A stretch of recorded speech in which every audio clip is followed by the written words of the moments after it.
Lewis Angel. How are you doing? This is one of my first interviews with a fellow memory competitor. You're my first. How you doing? Doing great, man. Thanks for having me on. Yeah, we've known each other for a while now, and we could say that this week, or I guess last week, was probably the biggest one of your life. Yeah? Yeah, man. Well, yeah. Because it happened obviously several months before that, but it was kind of like a dream up to that point. And yes, last Monday was definitely like, it just came to fruition. It became a reality for me. Yeah. So Yeah. for those who don't know, Lewis Angel is a memory competitor of many years. He's competed in many competitions, and he's an avid speaker, teacher, do-gooder in society. And he was blessed with an awesome opportunity on a show called Superhuman, and it aired on Fox just last week. And what happened, Lewis? Well, spoiler alert. I can finally say this again because I've had to bottle it up for such a long time. Yes, I did end up winning the competition. My trophy is right there somewhere. There it is. So I finally got it. I couldn't even have the trophy for all this time. So I finally picked it up last week. So yes, I won. It was an amazing show. Competed against 11 other individuals. Ron White, as Yep. he's been competing in this field for a while as well. So it was just awesome to be up there with him and the other 10 participants as well, aside from us too. So it was just an incredible experience to be up there with them. That's awesome, man. First of all, congratulations. That was awesome. I watched the show. It was really well done, and there was some good talent there, but Oh yeah. I'd say you were one of the most entertaining and electrifying. So, congrats. Thanks, I appreciate it. I'm trying to, like I said, I'm trying to catch your 4 trophies right now, man. I don't know. I have 4 trophies, but I feel like nobody knows about them. Everybody, millions of people know about that one. So Yeah, that's man. good. Those secrets. Cool. So, I mean, I just wanted to reach out and learn a little bit about that experience and what you do in the world and in memory competitions, a little bit about your story. I know you have a lot of Right. fans at the moment now, so this might be a way for them to learn a little more. So, first of all, I guess I remember, I think this was back, I might have won the U.S. Championship for the first time in 2011, and I started to see videos of a guy named Lewis Angel, and he had this channel on YouTube called AE Mind, and he had videos that I watched because I would always do some sneaky looking up, see who was coming up, and you had Right. these videos that said, "I'm gonna win this, I'm gonna win that, watch out, Nelson Dellis." And I was like, Right. oh man, like who's this kid? His energy's really intense. I was Yeah. worried. So that's when I first heard about you, and of course I met you in competitions after that. So tell me from your end, how did you get into memory, and what's your background? What's your story? Sure. Well, first of all, before I get into that, yeah, I remember seeing your videos online. You had posted something like you're at, I think it was Mount Everest or one of the mountains you climb because you do that, right? Yeah. You climb all these mountains, and you were memorizing a deck of cards up there. I was like, how's this guy doing that, right? Yeah. So that was very intriguing when I was first starting to learn how to really like take this to another level. You were, one of my inspirations, one of my motivations to really kick this up and want to compete. So that's awesome. That's one of the reasons why I really, got into the memory sports aspect of this. But really, what drove me to want to learn this in the first place was, as you know, I was. And I've told you in the past, but I wasn't the greatest student. I had very bad grades in high school, had 1.0 GPA my freshman year. I kept repeating classes over and over again. And in college, I was like, all right, fresh start, things are going to be different. Nope, the same thing happened, right? I kept struggling, kept failing, dropping out of my classes to the point where I was like, I need to change this. I need to fix this issue that I have. Like, what's going on? They said that I had ADD, right? Attention deficit disorder. I couldn't focus on one thing. My mind kept going like, this place and that place. So I just started seeking different information, I started reading different books, contacting different individuals, and I came across, as you know, Ron White and his memory program. So I went through that, and since then I started seeing just huge changes in everything from school to personal life to work. And now, I compete in memory competitions alongside you. We were just in China, which is a little surreal, China, and we competed in the World Memory Competition there. So that's a quick, brief rundown of how I got into this. I was struggling. I learned the techniques, and then I started applying that, and it helped me out in school. So then I wanted to go and compete in competitions. Yep, that's great. Super inspiring. And I think what inspires me the most about your story is because okay, there's Ron White, there's me, there's other competitors. Like we all have our stories. You know, my story was my grandmother. I turned my memory around because of that. But yours seems like you said. I mean, I don't think you're giving me the whole story, but you know, you were not Yeah. doing well in school. But I think also, you know, you weren't also the most successful. You were in a neighborhood or area where it wasn't easy for you to kind of gain success. But I know, and from everything that you posted, that you've worked really hard on building yourself and your brand, and you've gone to countless workshops, read countless books, and I love that about you. That's a really cool thing, and I love that you go out and you give back to the community every week, right? Um, Yeah. so Thanks, that's man. it's you're not giving yourself credit. There's a lot more there than just what you told me. So Louis Angel is the whole package here. Mm. Yeah, but yeah, thanks, man. I appreciate that. But you have your own nonprofit organization. You love to give back, contribute.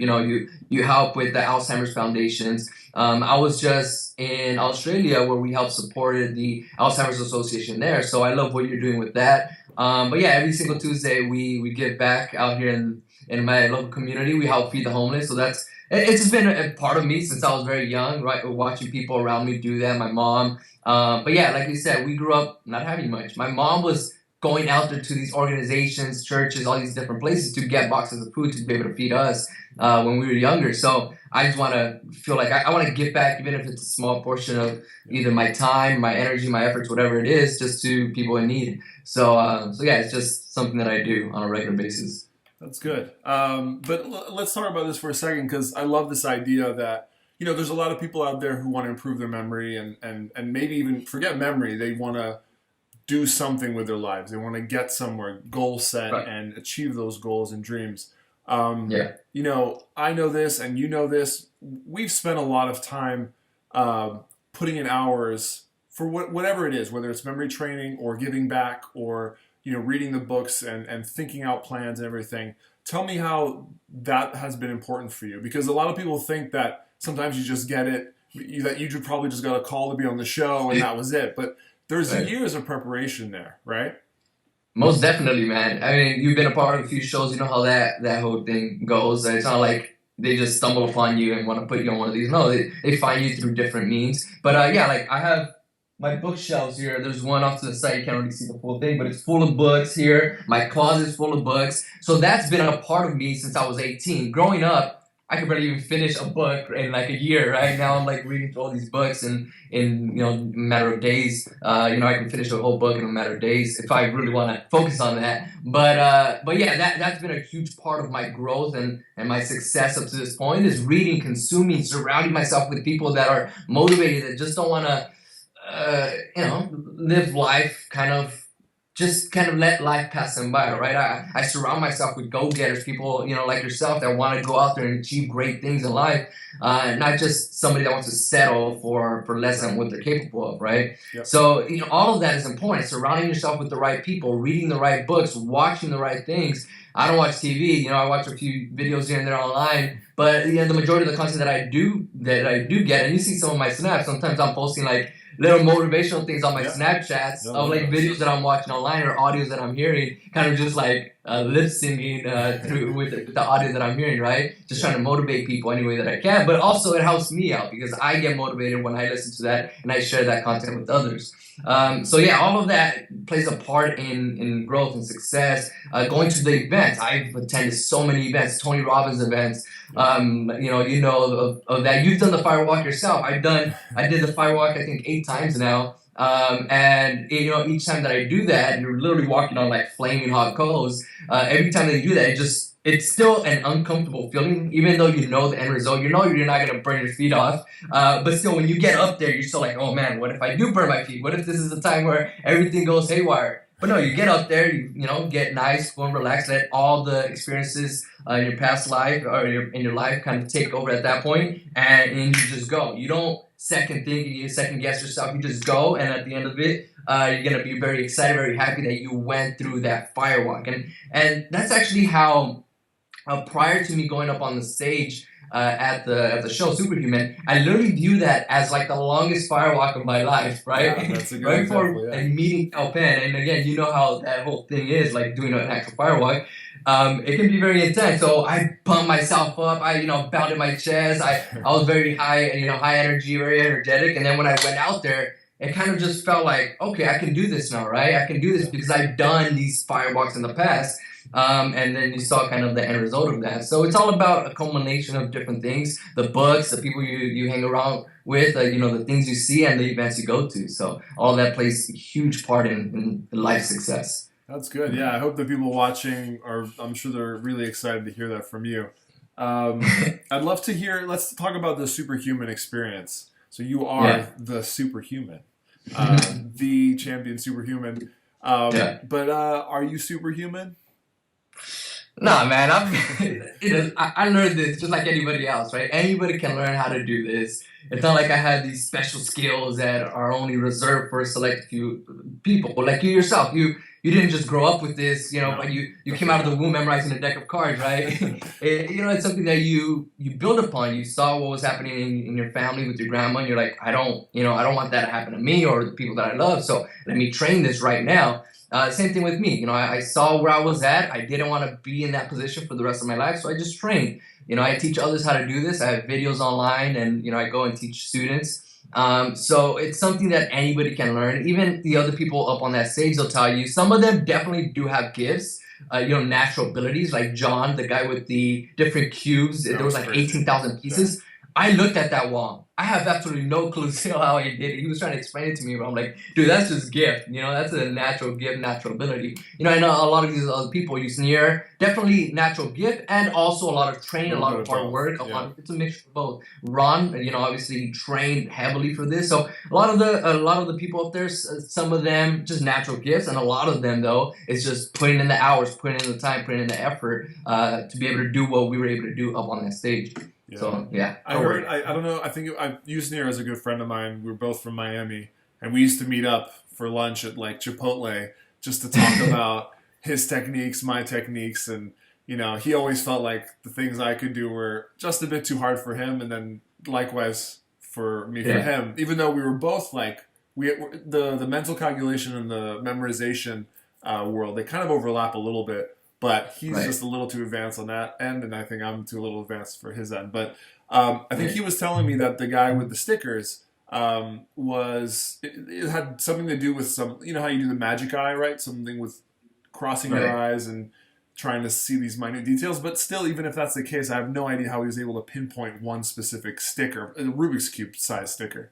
Crazy. No, that's ridiculous. I have the 3D books right here. I go through that all the time. And again, he was saying that, like, it's just you parallel it, you bring it one image on top of the other, and then the image pops up, the little cube pops up, the difference. I was like, dude, I stared at that for 20 minutes. I still can't figure it out. The 3D images, I can get those really quickly. But that, I just don't know how he did it. That was literally a natural skill. And obviously, he still worked at it. He has his natural ability, but he still has to, put in the time, put in the effort to just make it even better and be able to compete against the other superhumans on that show. That's fascinating. Yeah, I'm excited to see them come back with the next season and who they pick out this time. So wow, we'll see. We'll bring you back. This time. There's a whole story. We won't get into that story, but you better definitely do it. Next. So. I hope so. If they ask me, yeah. So I guess one question I want to ask you is, what was it like being on the show? I mean, you were in parts of other shows, and I think you had, like we had talked about previously, that there had been other show opportunities that came and didn't fall. They kind of fell through, or you did get kind of secondary parts here or there, but nothing like this, right? So how did you prepare for that? And the task itself, the actual memory task you had to do. Yeah, so this has been, I guess this has been around 2 years, a little over 2 years now, the entire process, where it was on one network, and then they didn't like, I submitted stuff, like a bunch of us, we submitted different things, different videos. That network didn't like it for whatever reason. I think they just didn't like me being bald on a show, I don't know. But no, they didn't pick it up for whatever reason. And then early last year, I got the call again and said, hey, it got picked up. by this other network. We can't tell you the name, but it's a big network. Do you want to give it another shot? So I was like, all right, cool. I submitted another video. It was like me against 5 other people. It was a little memory challenge that I had with them, just a little memory demonstration. And I submitted to them, and months went by, and they had me submit other video content. They're like, all right, the producers are liking this. How about you send them this video, send us this audio clip, different things. Send us paperwork, all these different things that they requested from me, and I would do it. Sometimes it would take me a while to get back to them, just because I have a life and I have to be out there giving speeches and teaching people. So there was definitely time throughout the process that I actually just wanted to stop doing it, just because of how demanding it was with submit this, submit that. We need this deadline met. So and other issues as well, where I was like, you know what, I just don't want to do this. I don't watch TV, so I'm probably not even gonna watch the show if I get on it. It's a very demanding process to get a show on TV. It's such a long thing, and then you put so much effort, and so much of the time it doesn't even go through, right? So. Exactly, man. And you've done shows that didn't get picked up. You've done shows that have been on the air, National Geographic, and a bunch of other shows. I did one with Nat Geo, and it didn't get picked up as well. It wasn't this one. It was another one. Another one that we did was Memory Games. I remember they interviewed me for like 10 minutes, and they only showed me for like 2 seconds in the beginning. I was like, Mom, I'm about to be on TV. And then 2 seconds came on. But obviously, I didn't do that great on the actual show, so that's why they didn't show me that much. But yeah, so this... there was other shows fell through, didn't come through, and then this one finally, a month before we shot, they finally said, all right. I remember I think it was in May, right? We were at the XMT in San Diego last year, and we were kind of talking about it, and they still hadn't told me, like, oh yeah, you're going to be on or you're not going to be on. So they told me like a month before we actually shot that I was going to be on. I was like, all right, cool, awesome. How do I prepare for this? They told me my challenge, or they told me a little variation of my challenge. It wasn't exactly what I was going to do. They said it was going to revolve around names, faces, and hometowns. So, as you know, I just practiced. I put in time, put in the effort. I used your software a lot to train, the XMT software. Nice. Okay. So I would submit, because every week they wanted me to send like checkup videos just to make sure that I was actually preparing for this. So I would send videos of me training using your software, the XMT software. I actually remember tournament software, which was very helpful throughout this entire process. And yeah, so I sent that in, and then when we actually went up there, we shot it around in June, and I met up with everybody. Met up with Ron. Even up to that point, he was still kind of giving me advice, giving me tips, which is awesome. He's always been a huge help. And then we shot it, and the results were shown on live, well, not live TV, but they were shown to America. Millions of people tuned in, which was awesome, last week. So it was a cool little process. That's good. And now I loved your reaction at the end, because I genuinely believe that you didn't have any idea that you were going to win. It's like I felt that feeling that you showed, where it's just like, are you kidding me? Just like, man, I mean. It was awesome. So, I mean, you had no idea that at that point, like in the filming of the show, that you had won, right? Absolutely not, man. So I did my challenge. I completed that. And that's the one thing that Ron would keep, he kept telling me, like, listen, it's awesome that if you win, whatever. However, just focus on your challenge. Have fun with it and focus on your challenge. And that's essentially what I did. I focused on my challenge. I wanted to do good on that. Had to memorize over 500 pieces of information at the end of the day. And I did it. I saw that and I did it. And that was awesome, just to have my mom there, my family there. Just that alone was an incredible experience, right? If it ended there, I would have been happy with it. Yeah. So I was just happy with that. And then at the end, we were all standing there. They were showing our clips.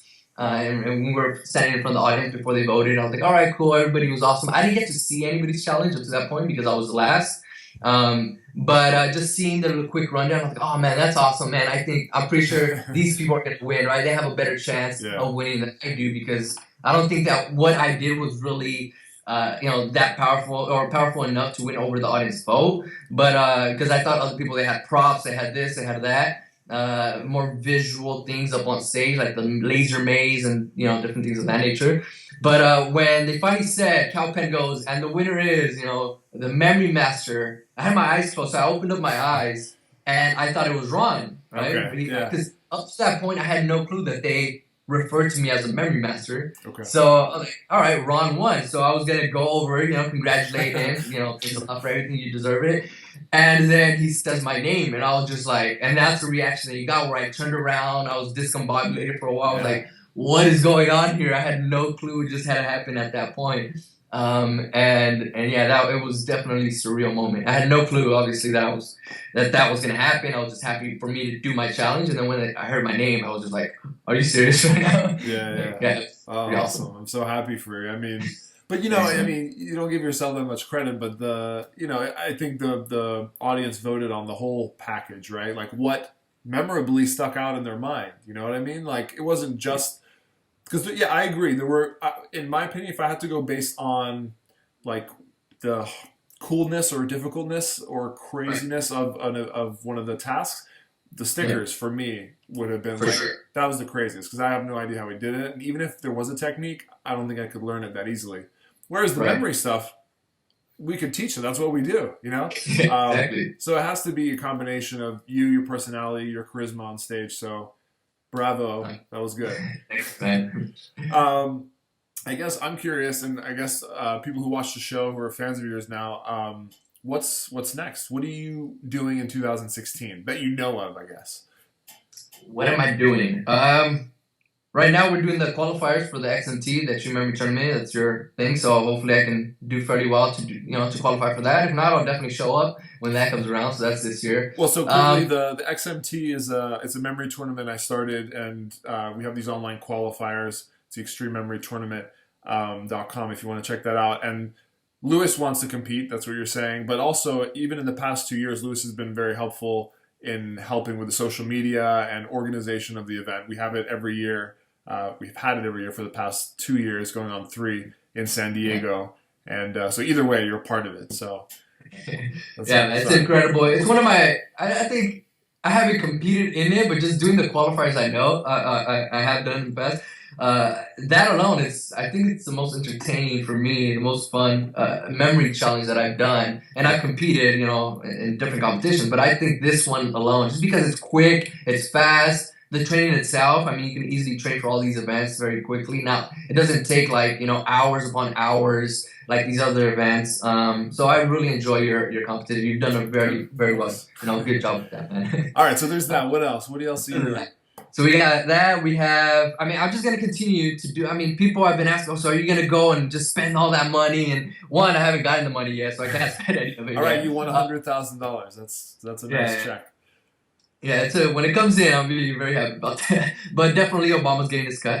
Once the money comes in, it definitely is just going to be the same as usual. I'm going to continue to go and give back. I help out orphanages in Mexico. I want to start up my own nonprofit organization. I want to just continue to teach other people, expand my business and teach other schools, not just here in LA, but across the nation.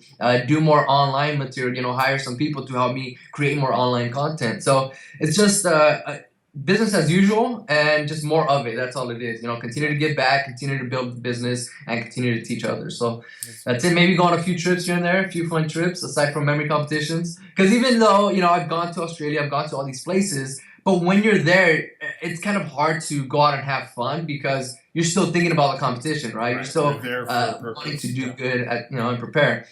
So I want to just go to somewhere, I don't know, a different place, either in the nation or around the world, and not compete that week and just go and have fun. So then, just for fun, I want to do that this year. So a lot of traveling. Yeah. That's good. And are some of these travels going to be for competitions? I know you said the XMT, but are you looking at other international memory competitions? Yeah, I think April or May, I might go and do the Japan one, the Japanese memory competition, or possibly even the Philippines one. I'm not sure yet. But other than that, I definitely want to go to Europe, go do a London one, go do the German one. So I want to go out there and do some competitions. I did the Spain one, but I definitely want to go back to London. We were in London in 2012. That was awesome. That's right, my first year in competition. But I definitely want to go back to England and do that. Yeah, got it. This year. Yeah. And I guess talking about memory, I'm sure a lot of people. There was the scientist on the show that kind of explained what you were doing, but I didn't think it hit right on the note. because he's maybe not as aware as you what you do. But what are the techniques that you use? Because you have to memorize what was it 400 pieces of information, 500? Yeah, so it's 100 people, a little over 100 people, first name, last name, initial, which is different than just first name, right? Because it's another piece of data. You have the city and the state, and then I had to learn something about the person, the long hair, lips, whatever, I had to pick different features about the person and also memorize that part. Yeah. So it's a total of over 500. So pretty much I just created stories like you saw Paris S. I saw the Eiffel Tower coming out of the curly hair with the snake wrapped around there. Chicago, a few of them they didn't like. A few of them they didn't actually say, like Joe H. I remember I had said that he reminded me of my teacher who gave me an F in biology. So it was just connecting the people that I saw up on the screen or that I met or that I memorized information of with things that I'm familiar with or just images and stories that I created and associate that with the people themselves. That's pretty much how we all do it, right? We just create stories. And then the first name, I'm familiar with that. I just come up with a picture, attach it to the feature. Then you have to do the initial. So I'm sure out of 100 people, you had at least 4 repeats of each or something, you know what I mean? Like on average. So did you just, whatever came to your mind, you connected the letter somehow to some word that letter started with? Like, what was it was Paris S? Yeah. So you thought of like her hair was kind of snaky. Is that the idea? Exactly. Yes. Yeah. Okay. So the S's, the S's were snakes. Always. All the S's were snakes for me. The S's were snakes. D's were dogs. That's why you saw me with that one saying S or D, because I thought it was maybe I saw an animal crawling up the Eiffel Tower. So I didn't know at first if it was a snake or a dog, because I saw an animal up there. And I was like, was it S? And I did that with actually I think all of them. They didn't show that on the actual show, but when I was there, I did that with all of them where I was like, wait, it could be this one or it could be that one. I saw a tail coming out, so is it a mouse, an M, or is it a cat, a C? So a few of those kind of threw me off for a loop. I should have definitely spent more time. I didn't spend that much time ahead, beforehand when I was training, because like it's just a letter. I can easily memorize a letter, right? How hard could it be? Yeah. But when I was actually there doing it, it definitely, with that many people, right? If it was just maybe 10 or 15, I could have done it much more easily. But with that many people, definitely some of them kind of, mixed in with other images or other stories that I created. So that kind of threw me off. I just took my time and I really relaxed and I just let the images really come out and get a little bit more vivid than they were when I first saw them. Yeah. Cool. And then for the city and the state, did you... Because I do in the U.S. Championship, they have something similar. Obviously not with 100 people, but I usually just listen to the city, and then I usually know where it is in the state, so I don't have to memorize that. Was it similar, or did you actually have a system for both city and state? Yeah, no, it was, so I had the states, they had their images, like California, Golden Gate Bridge, right? So I pictured that. So each state I had the images for the state. Texas was just a boot. So I had an image for the state, and then the cities, I mean, these cities can be in any state. I mean, you can have Springfield. You have I think there's a Hollywood in Florida as well, right? Yeah. It's close. Florida, there's a Hollywood, California. So these cities, it wasn't like I could just memorize a city and state a pair and just have one for that. Yeah. Right. So I had to do them separately. And so I definitely spent time doing that. I got the top 500 cities in the United States ahead of time, and I just researched them, right? And then I created some quick images for that. And obviously, when I was there, I met people that were from other cities that I didn't have predetermined images for, so I had to create them on the spot. There was actually people that I memorized the information of that weren't even from the United States, and I had no clue that they were going to be foreigners there. So we had people from Italy and people from the Philippines, and so I definitely had to be very creative with some of those, with foreigners that were in the audience. Yeah. Interesting. And then how much time did you get with each person? They showed you in line saying hi, but I'm sure they sped it up or cut it. What was the real interaction time? Yeah, so it was. So they didn't show this on there, but they gave me review cards. So they gave me cards where I had the picture, the name, and the city and state. So I had all the information on the review cards, and that's. I broke it down. I had a comparable amount of time that say Ron had on his challenge, but I had about 2 minutes, just under 2 minutes per person to kind of memorize all the information. That's So wow. yeah.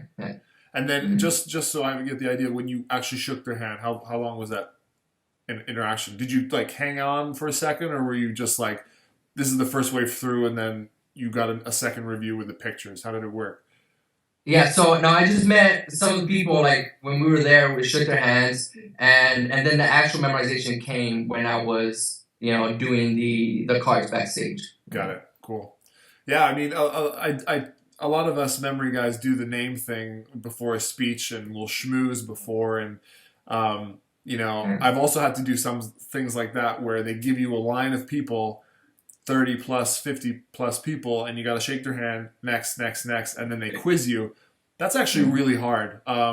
One thing, I think it was Ron that told me this ages ago, is when he does that in his talks, is don't leave the conversation until you have the person's name in your mind for sure. So what you do is you shake hands, you get the name, but you also converse a little bit while you're doing this mental process. I think there's a little trick there to make sure you have it before you move on to the next one. It's hard to do that rapid fire handshake thing. It's doable, but it's for a show. Well, I mean, for the show itself, that's when people are like, man, you just had 2 seconds with them or a millisecond. Like, no, that's not exactly. They did that for visual effect for the show, and actually, a lot of our challenges they definitely edited them down. We all did them, obviously. Yeah. We all memorized or did our challenges, but it wasn't like that fast, right? We all had to, spend some time doing that. And the same thing with I go out, and when I do my talks during my like corporate talks, I meet the people and I do the whole names thing. Yeah. But yeah, with that we just do first names, so it's a little easier than what we did for the show. Ron had to do first name, and he had to do phone number, and then he also had to do like a fact about them. So that's tough to be able to do all of that. Like, as you know, when we do the talks, we just do first name, so it's a little bit. It's still tough. But it's more doable than something like this. That's why we spend more time doing like on the show, just because there's more data packed onto each person. So it's a longer story instead of just a first name. Like, your name is Joe, I picture Sloppy Joe. Cool, next. Your name is Sandy, just sand on your face. Cool, next. That's a little, you can do that faster. But when you have city and state, you have to create all these different stories. You have to spend a little bit more time to review it and kind of cement those visuals in your mind. Yeah. That's right. Yeah. Wow, it's still impressive. I was impressed, and it would have been hard for me too, and I think anybody who even has memory techniques down. So good job. Yeah. Well, that's good. I just wanted to check in and kind of hear your story about the Superhuman show and see what's next. If there's anything else you want to throw in before we wrap this up, go for it. No, that's it, man. I'm just thank you for having me on this. You say the first one of these. I'm sure there's many more to come with a lot more. A lot of amazing people. I'm not one of them, but a lot of amazing people that definitely can memorize a lot of information in a short period of time. We're friends with memory champions. Our friend Alex Mullen, he's the new world memory champion. So I'm sure you're gonna have him on one of these. So for those of you watching, the only thing I gotta tell you is subscribe to Nelson's channel here on Facebook, on YouTube, wherever he posts his video. Make sure to keep up to date with everything that he has going on. XMT, the Alzheimer's Association, Client for Memory. Just check out Nelson Dellis and all this the is me interviewing you, sir. Okay. I love giving back, man. It's fun of me. We gotta plug your thing. So AE Mind, that's your YouTube, your Instagram, your Snapchat, and that's the name of your business, right? If you ever want to reach out, get hired, hire this guy, or get taught by this guy, coached by this guy, it's aemind.com, right? Yeah. Nobody cares about. We'll see. We'll see about that. Go nuts. But yeah, myself, AEmind, you can find me everywhere. Yeah. And what does that stand for? Accelerated Enrichment? Empowerment. Yeah. All right. Yeah. There you go. All right. Well, there you go. Thank you, Louis Angel. Louis Angel here, superhuman, although not, but still the champion. And thanks again. We'll be in touch soon, I'm sure. And best of luck in 2016. Thanks, man. Appreciate it. Thank you guys for watching. This is Nelson Dellis on his first interview with another memory celebrity figure. Take it easy.